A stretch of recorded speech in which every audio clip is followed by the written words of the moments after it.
Some say that alongside this see it to believe it world is the shadowy realm of the supernatural. Sometimes the residents of that dimension touch us, and in one moment, our lives are changed forever. America's Lady of Supernatural Thrillers, Mary Ann Pohl, is your Real Ghost Chatter host. On this podcast, you'll hear stories by real people who have seen real ghosts. Gordon tells us about an unwelcome encounter with his dead father-in-law. And Lori tells us about a dead logger who looked for his wife and daughter for years after his death, until she helped him find peace. Then there's Victoria, who shares her story of a long-dead pig, Edna June, who still watches over her ranch. Did you know a cafe in Anchorage, Alaska is haunted by the ghost of a woman who was blown to bits by a hired hitman? Once in a while, Mary Ann will podcast a tale taken from the genre she loves best, the supernatural. These are just a few of the stories you will hear, and these stories just keep coming. Welcome to today's Real Ghost Chatter episode.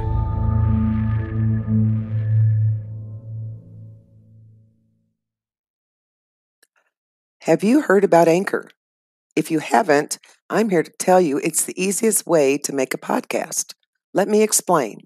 It's free, and I mean free. I haven't paid a dime to produce or distribute my podcasts.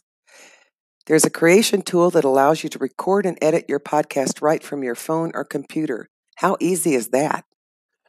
Podcast distribution can be a headache, but not with Anchor. Anchor distributes your podcast for you so it can be heard on Spotify, Apple Podcast, and many, many more. As a bonus and not an obligation, you can make money from your podcast with no minimum listenership.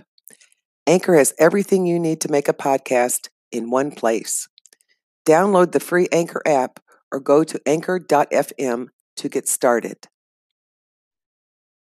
Welcome to Real Ghost Chatter. I'm Mary Ann Pohl, America's Lady of Supernatural Thrillers. Today, our guests are Holly, Phillippe, and Stephen Zimmer. Stephen and Holly work together to operate Seventh Star Press and the Imaginarium Convention. The Imaginarium Convention is an all-genre creative writing convention based in Louisville, Kentucky. This convention is so successful, it's in its 7th year. I was honored to attend the last one, and it was truly amazing. I highly recommend it to all of you. Stephen is an editor, filmmaker, broadcaster, and writer whose latest book release, When Shadows Fall, completed the Dark Sun Dawn trilogy featuring warrior heroine Raiden Valkyrie.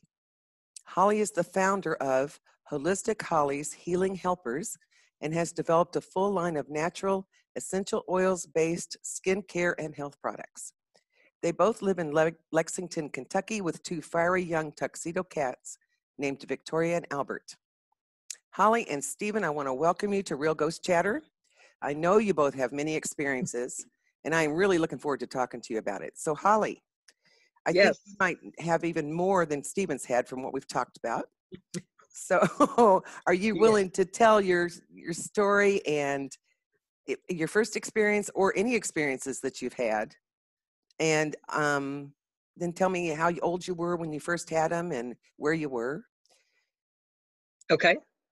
My first that I can recall, because I always have heard them, so there wasn't like a start date, but I told my mother, because I used to see it was at my house, and the presence is still there, although now over the years I've realized the presence that is there, even my mom admits it now.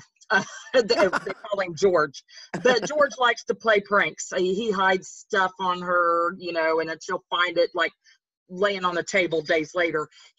She lost her iron, just iron clothes with. She always puts it on her dryer. She lost it a while back, and then it just showed up sitting on her washer one day, and it's like, okay, that's pretty heavy. But yeah, my first big scary one was, we had a dresser that sit by our stairs going up the stairs. and that was before they were built in, so it was open. And I went to turn off a lamp that was on top of that dresser one time, and a ice cold hand grabbed mine. Oh my. And I mean, didn't brush it, grabbed, and I screamed. And my adult brother lived there because he was 18 years older than me, but he lived there at the time, and he come running, and I told him what had happened, and he went up the stairs, thinking somebody was in the house or whatever and checking. And my mom, of course, tells me it's all my vivid imagination. Of course she does. Yeah. That was really scary because, I mean, as a child, I was probably about 7 at that time. Just frightening. And, I wouldn't sleep by myself then. But I would still see things, and Mom would be like, oh, it's your imagination, whatever. I've seen my dolls' heads turn.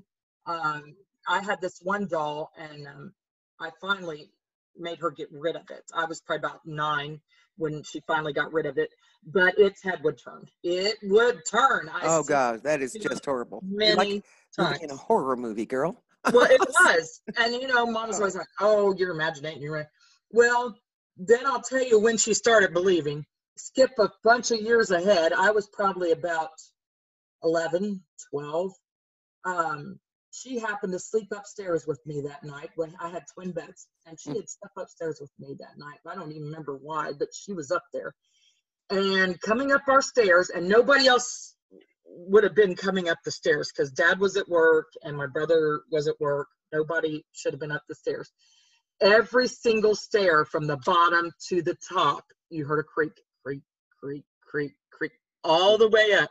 And Mom's like, somebody's coming upstairs. And I was like, no, it's George. I said, there's nobody there, and she's like, Holly, grab a book or something. Somebody's coming upstairs. She grabbed her bottle. She had a pop bottle. She grabbed it. She was going to whack somebody. And I was like, Mom, there's nobody there. And I open up the door. There ain't nobody there. Wow. So that's when Mom started, and I said, I've been trying to tell you for years. I said, you never listen to me. You never believe me. And that's when she started to believe in, a little bit more. Wow. And now, it's just funny. They call him George. But, I just find that so great. Yes, George. And George even when we're there now, I mean, we go sleep in my old room when me and Stephen go visit, and you'll hear creaks and cracks, the door will open, stuff like that. And I'm like, oh, George, stop. I'm like, let me sleep. Leave me alone. So, Stephen, you've seen all that too, huh? I haven't seen the door open yet, but I have heard the stairs creaking with a definite weight. Oh, God. Like somebody's walking up the stairs. For God, sure. you guys are giving me chills. Yeah, I tell you. My house so far is fairly quiet, so let's keep it that way, I'm thinking. Yeah. Yes, George can stay where George is. Yeah. Say it again, Holly. He's even opened cabinet doors. Oh, my. And there'll be cabinet doors wide open. That's a strong ghost. Yeah, but he doesn't do anything harmful, He just, plays tricks. And steals things, yeah. Mm-hmm. But he's never talked to me. He never has. Really? No, which is odd. He never has talked to me. And you haven't seen him, per se? No, I've never seen him other than shadows. Mm-mm. Uses all his energy just so he can move things like your mama's iron. Yeah. Just to play tricks. It's just bizarre. That is bizarre. So now, I'll tell you, my first full body apparition was when I was probably about 16. Me and my friend Lisa, she was driving the car. We were going down this back road with gravel, corn on both sides, of course, Indiana. So the corn was, up. And I seen a young man wearing jeans. I could still see him now. Jeans, a jean jacket, white T-shirt. Couldn't make out his face. Standing in the middle of the road. And I screamed at Lisa. I said, you're going to hit him. You're going to hit him. And she says, hit who? I said, he's standing. And then, I thought she hit him. I grabbed the steering wheel, real quick. And she slams on the brakes. And she's like, Holly, what did you see? And I said, he was standing right there. You've hit him. So I was all upset. We get out of the vehicle and look around. Yell. There's nobody. There's nobody. Wow. And this was not a cloudy vision or, any kind of like mist, a ghost, or no, this was a full body. And then later we found out, because we were still in high school, we found out that there was a young man killed on that road. He had had a wreck years ago. I'll be. Yeah. And I bet if you looked it up, he was probably dressed similar to what I you saw. guarantee it, because it would have made sense, because it would have been years prior to that, and that would have been around, you know, the 80s, and that's when they wore jean jackets and stuff. So yeah, it would have made sense. Wow, that's really, oh golly. Do you consider yourself clairvoyant? Oh, definitely. I was going to say, I think you are. If you don't. As I've got older, you know, things have become more clear, and they speak to me more clearly. I do want to, and I have to make the time. You have to make the effort to meditate. I need to meditate every day. I need to clear my mind. I need to work on bringing them through, because I would like to one day just be able to pick up an item from somebody, you know, and say, oh yeah, this was so-and-so and blah, blah, blah. And they have you know, I would love for them to be able to come through. Because now what happens is, you know, like Tim will be trying to talk at once, blah, blah, blah, blah. And I'm like, listen, if, you know, you're all going to talk at once, I'm not talking to you right now. You know, if you want it, and I do this, so Stephen will hear me talking. I'll be downstairs in our house now, because we have 7. We have 7 spirits here. And I'll be downstairs and I'll be like, listen, if you all going to talk at once, I'm not talking to you.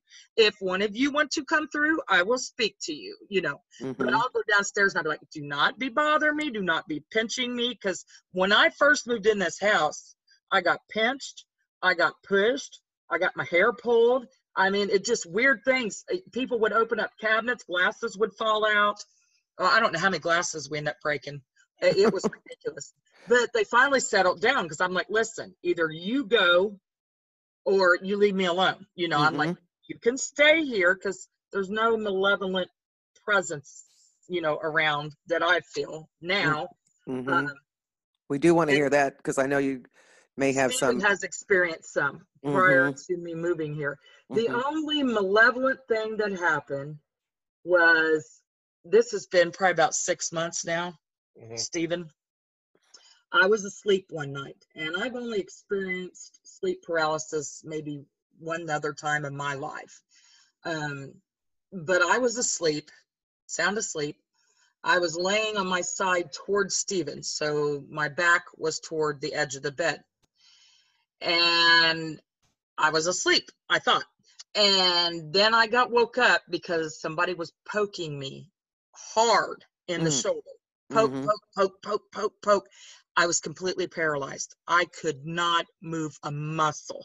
I'm trying to scream. I'm trying to yell, Stephen, you know, because I thought in my mind, oh my gosh, I didn't think ghost at first. I thought there's a person, you know, and I was scared to death. And finally I kept getting out, you know, Stephen, Stephen, Stephen. And it finally, from a whisper, got loud enough to where he woke up, and I said, there's somebody behind me. And so he sits up real quick, looking around, and then he's like, Holly, there's no one there. And then I was able to move. And so then I turned over and everything. I said, Stephen, I still feel where it was poking me in my shoulder, because it hurt. And I said, I still can feel that.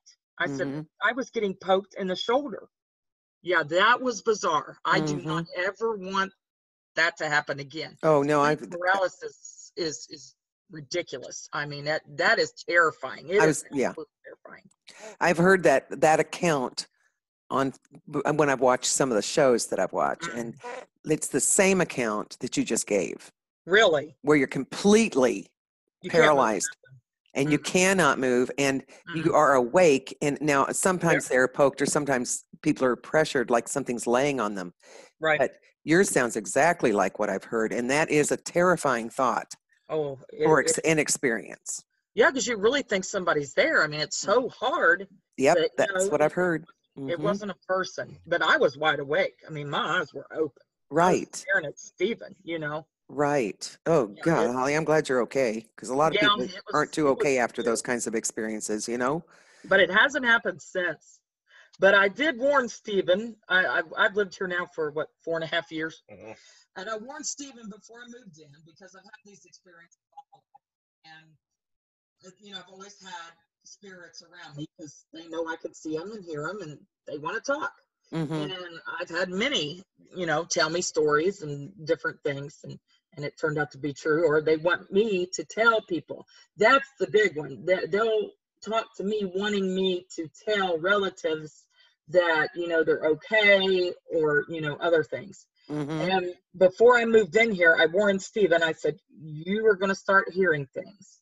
You may see things will happen, because, I am clairvoyant and I am a medium. So I said, you're going to see them. I mean, that's just the way it is. And the first big experience, I had been here probably about, just a few months. Yeah, long. Yeah. And we were in bed one night, and they were talking outside the bedroom, a whole bunch, just whispering. You couldn't make out what they were saying, but it was audible enough. You heard them, and there was a few out there having a conversation. And Stephen's like, "Did you hear that?" And I said, "Yeah." And he's like, "There's somebody in the house." No, I said, "There's nobody in the house." I said, "Not alive, And he's like, "Holly, somebody's in the house." And so he loads his pistol, and we go, walking out there, and he's all over the house looking. And I kept telling him, I said, "Stephen, there's nobody here." I said, that was spirits that you heard. That's not people that are alive. And so I followed him all through the house, and I kept telling him there's nobody here. And so he checked everything, and sure enough, nobody here. But yeah. I mean, when that happened, I mean, honestly, I heard low voices, low conversation, like some people were conversing under their breaths, more or less, down the hallway, very distinctly down the hallway. And we had no electronic devices on anywhere. And it truly sounded like, we had some people in the house. And so, I mean, like she said, I grabbed my Ruger, and I was like, we have, somebody's broken in. There's no doubt about it.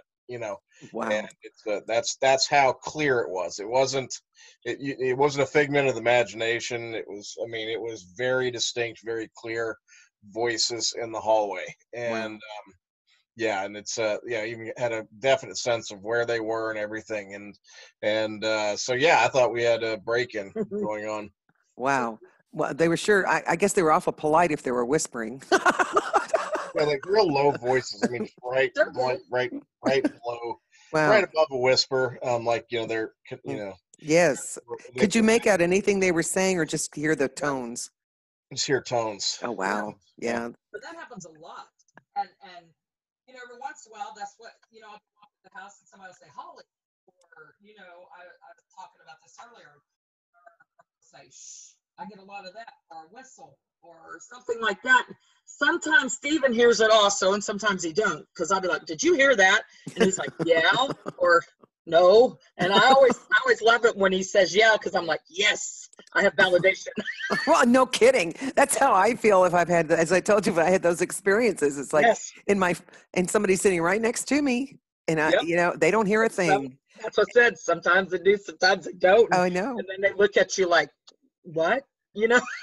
I know. They're like, okay, crazy person. Anyway, so it's like, and I know I'm not, but and you're not, but it sure does make you go, am I? It's like, right. As I said, it's just been a norm for me. I mean, I've always had the experiences, and all my children, all 4 of them, the boys, I think it mainly come on later in their life. Mm-hmm. They had the experiences like from teenage years up. They didn't have it all their childhood. Now my daughter did. She had 2 that were not good presences, that she used to get up every night around 3 o'clock. It was around 3. I know that's what they say, when it's like the strongest, but it was about 3 o'clock from the time she was like 3 on. And I used to think, oh, well, it's okay, because she'd get up, turn, play a little bit in her room, and then she'd go back to bed about a half hour later. It was no big deal. She did it every night. Well, when she got to be close to 5, she comes in the bedroom one night, wakes me up. She says, Mommy. I said, what? She says, they keep poking me. Would you please tell them to quit poking me? I can't sleep. Oh. And I said, who? She said, the little girl's in my room. Well, when a 5-year-old wakes you up in the middle of the night and tells you that, you listen. Yeah. You Oh, know, yeah. because I didn't let her watch scary stories. She didn't know that. I didn't tell her at 4 and 5 years old that I seen ghosts or talked to them, or you don't Right. tell children that. So I'm like, okay. So we went to her room, and her oldest brother was there, and a friend of his had stayed the night, and then my ex-husband. And I was like, well, Diana, let's put you on the couch. I don't want you sleeping in there right now. Mm-hmm. So we put her on the couch. The rest of us, the 4 of us, went in there. We said a prayer, come out of the room, shut the door, and you would not have believed the racket we heard. Oh, I do believe it. We heard her bed. We heard her bed. And I mean, I had 3 people to witness this with me. So Mm-hmm. I was like, yes. They can't say it. I was imagining, or I'm crazy. Mm-hmm. We heard the bed shaking. We heard stuff being thrown around. You could hear stuff being rattled in her closet. I mean, it was ridiculous. And I kept her on the couch for about 6 weeks. But yeah, I ended up saging and blessing all the windows, doorways, all that, all the exits in the house and entries with holy water, Mm-hmm. and set a blessing over them. And yeah, it was interesting, but I finally did get rid of it. Well, yeah, because I was going to say, the first thing that set me off when you were talking about that was the children. Yes. Because I have heard and seen so much that a lot of times these little children ghosts are not children at all. No. That they are something extremely malevolent. Mm-hmm. They present themselves as children, Mm-hmm. so they'll play with them. And Diana then, she's told me since, they used to want to play tea party all the time. Mm. And she explained exactly what they look like. And lo and behold, I had a cousin one time, a younger cousin that had come stayed with us, and she said she'd never stay with us again because Mm-hmm. she's seen one of them. Mm-hmm. And I have seen them when we was trying to get rid of them. I had seen them. I seen the full body apparition of one sitting on my couch one morning. Mm-hmm.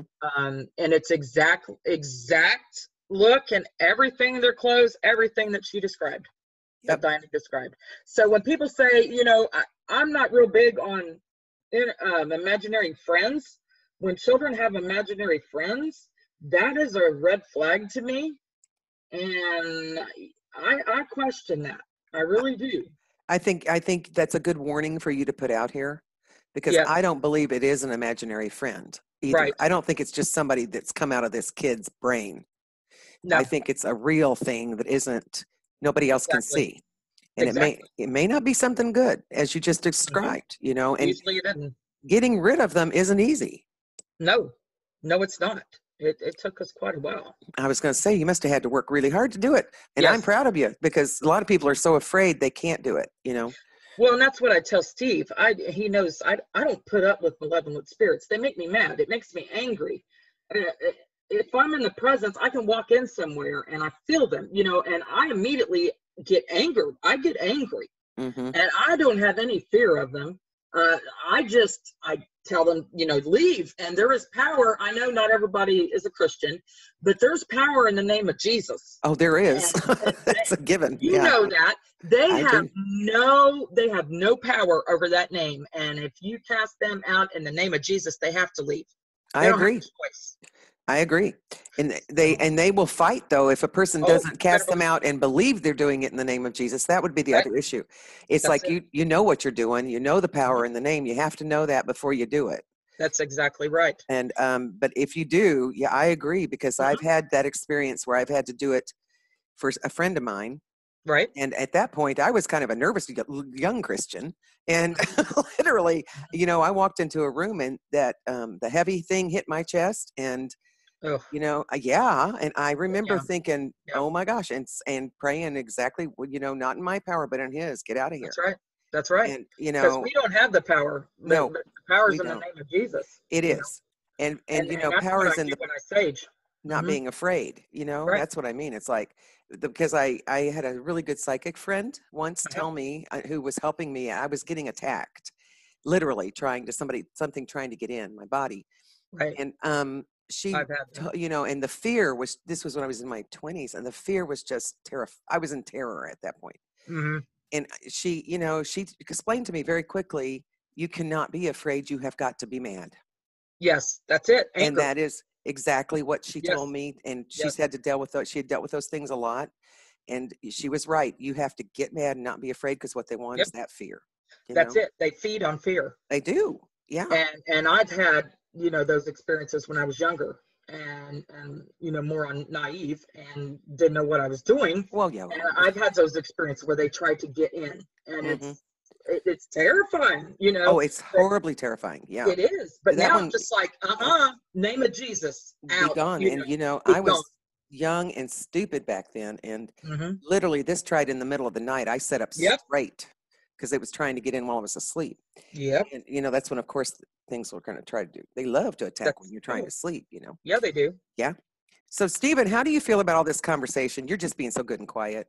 Yeah. Oh, well, she's sharing quite a bit here. So I love what I'm hearing. Holly, you were always well, you guys know how I feel about you anyway, because and we've had a really good relationship for so long, for a year or more.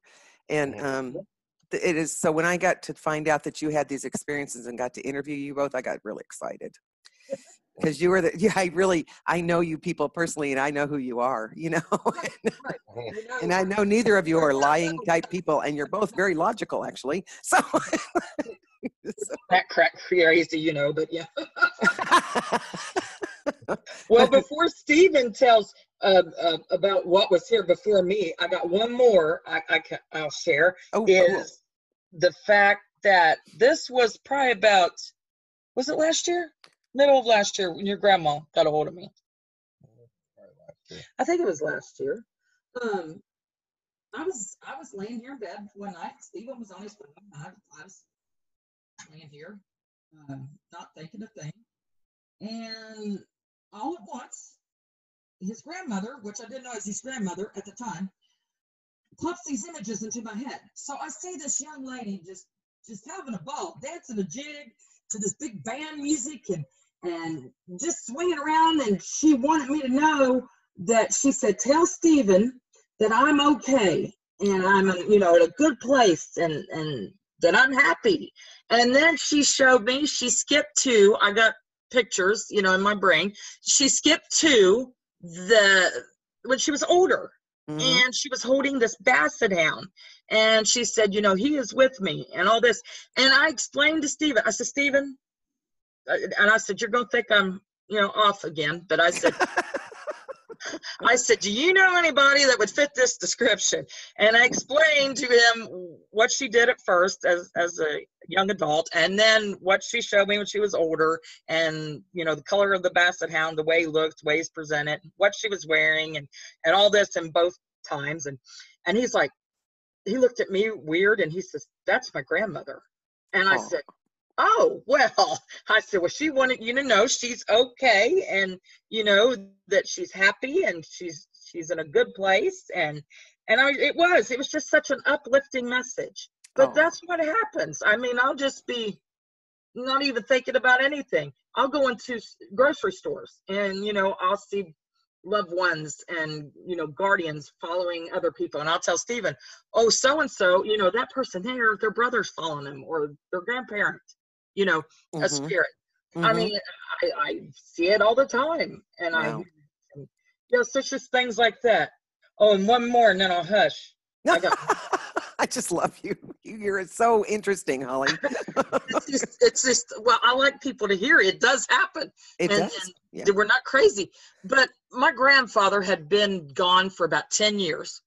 And I went to go to bed one night, and I was probably about, in my 30s, early 30s. And I was trying to go to sleep. And he come popping in my head, and he's like, call Nita May. And that's how he was saying it. Well, my mother's name is Nita May, but everybody calls her May. Nobody ever uses Nita. They just call her May. And he's kept saying, tell Nita May I'm okay. And he wouldn't quit. And I said, Grandpa, I told him, I said, Grandpa, please, in the morning when I get up, I'll call her. but I'm tired. I want to go to sleep. He wouldn't stop. It just kept, call Nita Mae. Tell her I'm okay. I'm in a good place. Call Nita Mae. Okay. It was like 11 o'clock. So I called my mom. And, you know, she's in her upper 80s now. So she was probably close to 80. And I called Mom. I said, Mom, you're going to think I'm nuts. But I said, you know that how spirits are around me. I said, so I'm going to tell you something. And I said, your dad will not let me go to sleep. And she's like, what? Because he'd been gone for 10 years. And she's like, what? And I said, your father will not let me go to sleep. I had to call you and let him know, you know, he told me to let you know, Nita Mae, that he's okay.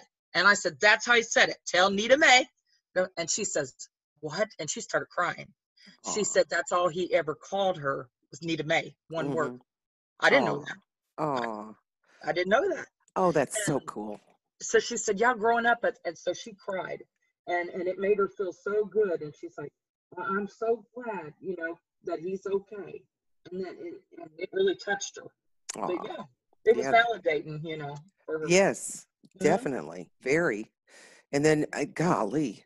And then Stephen has stories too. You guys must have I mean, on top of everything else you're doing. What'd you say, Steve? I said, yes, we do. I can't imagine living with 7 ghosts anyway, and trying to do everything you do. So,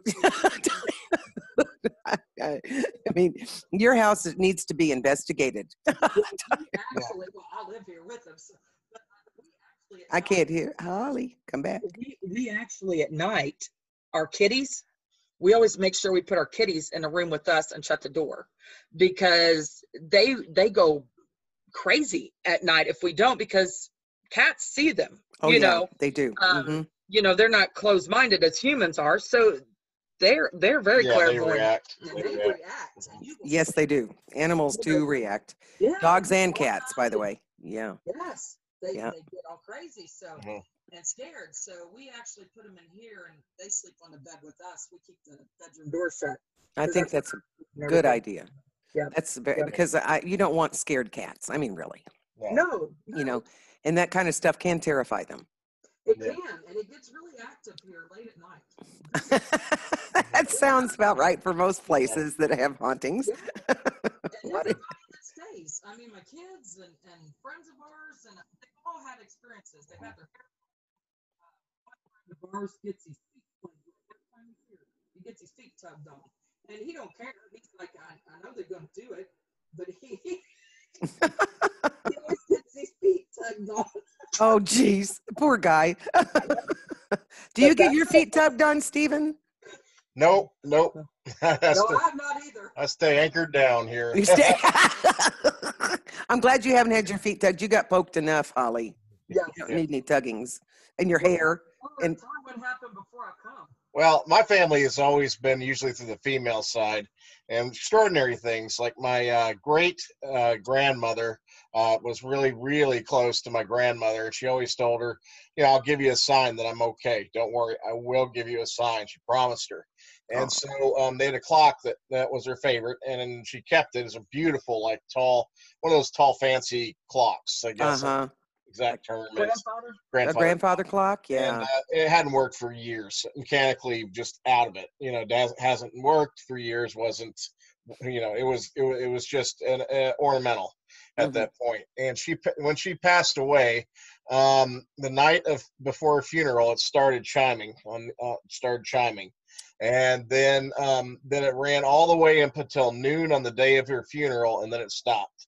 Oh, wow. So. And again, mechanically just didn't work. You know, I mean, it was a really extraordinary experience. Then her mother was a Catholic devoted to the Sacred Heart of Jesus. And so on her deathbed, and when people were gathered around, they brought a pure white wax candle. And at the moment of her death, a red liquid came out of that candle and formed a heart at the bottom of the candle. Oh, my gosh. Deep red liquid. Oh, and we've still got that candle to this day. We haven't had it scientifically analyzed to see what the red is, but you can see this red trip coming out of the top of the candle, pure white, you know, wax candle, and then at the bottom it forms a heart, and it happened right when she passed away. Wow. So we've had some really profound, like sign kind of things like that. But I'd never encountered anything until, up until Holly almost, except where one time I went through this really dark kind of spell when my mom had passed away, and I was living in the family home by myself here, the same home that, she's identified these 7 spirits or whatever. Mm-hmm. But I started noticing shadows Mm. and at night, and I'd see them out of the corners of my eyes, and eventually it started getting to the point where it wasn't just out of the corner of my eyes. I would see movements like right inside in interior in the house, and I wasn't drunk or on any kind of substance. I've never done drugs of any kind, and I mean, Mm. so I was stone cold sober, awake. I was just working on my writing, the publishing company, things like that by myself. I was in a very dark place because my dad had passed a few years earlier. And so I was in a really bad depression, and I was really angry and sad, and a lot of things going on.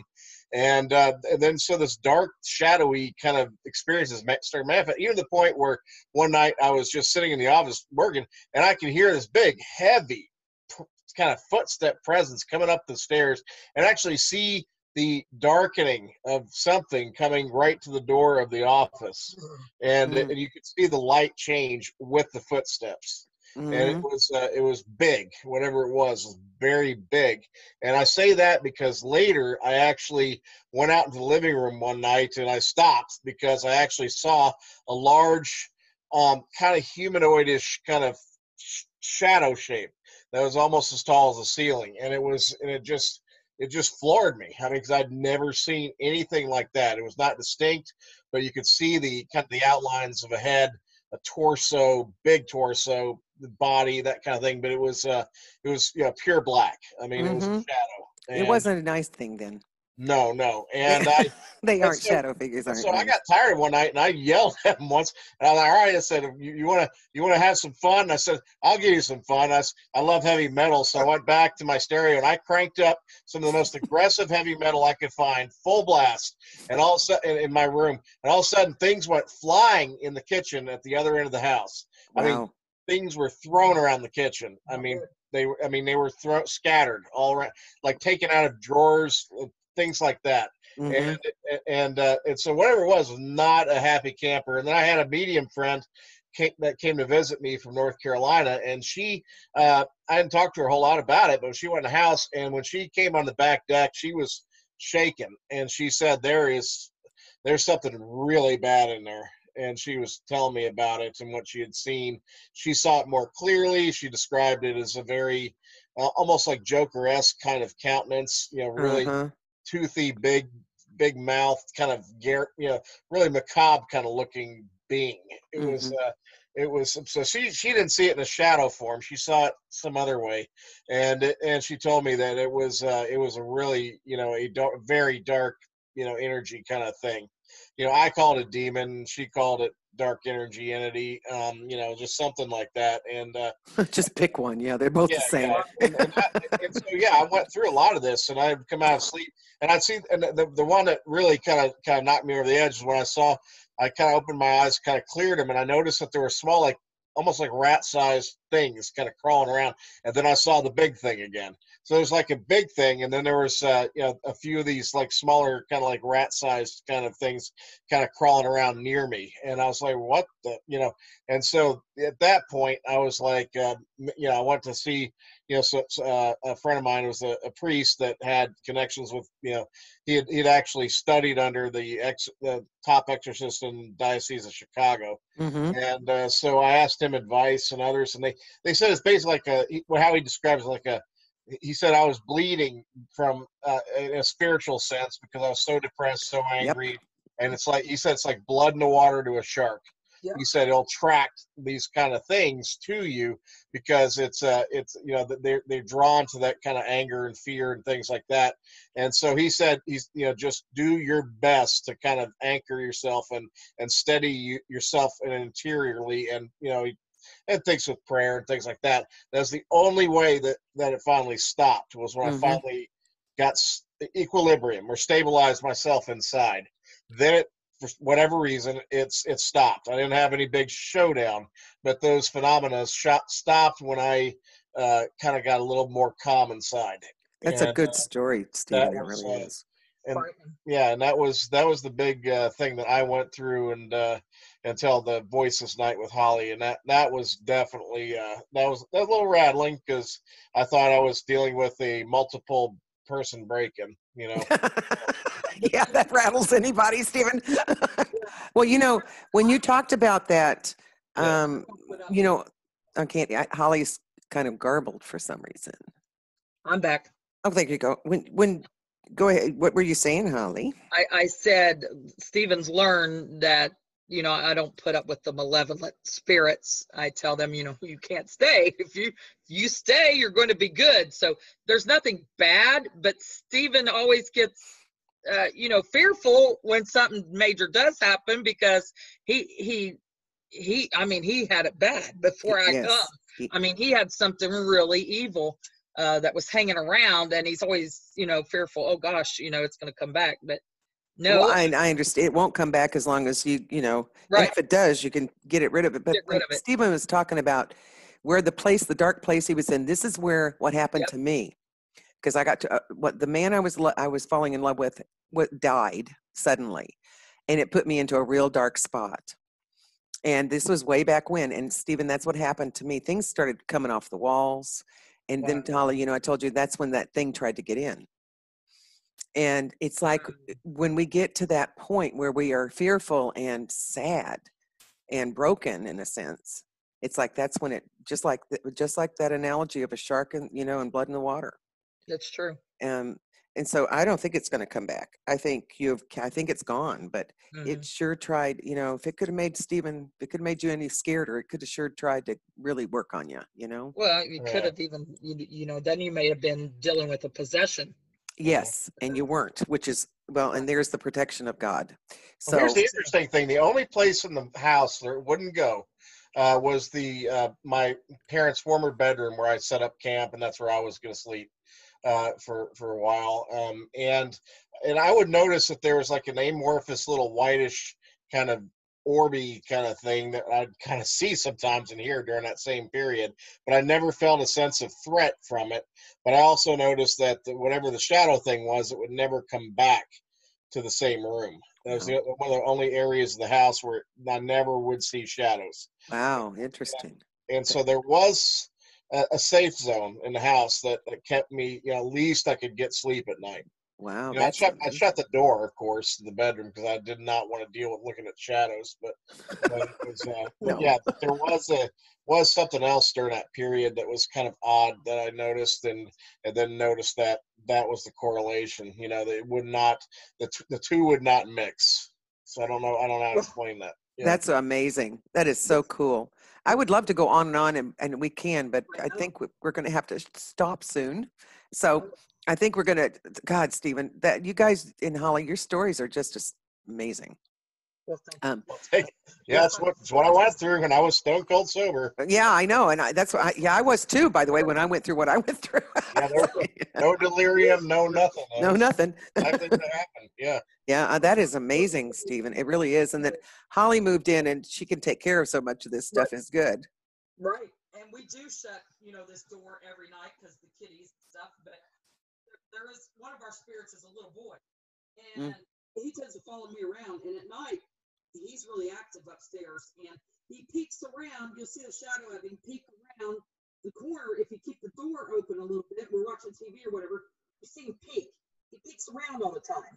So, yeah, I've actually seen him. Yeah, he does. He does it every night. Every night. So we shut that door because I'm like, I keep looking, thinking somebody's there, and I'm like, oh, it's just the little boy. But,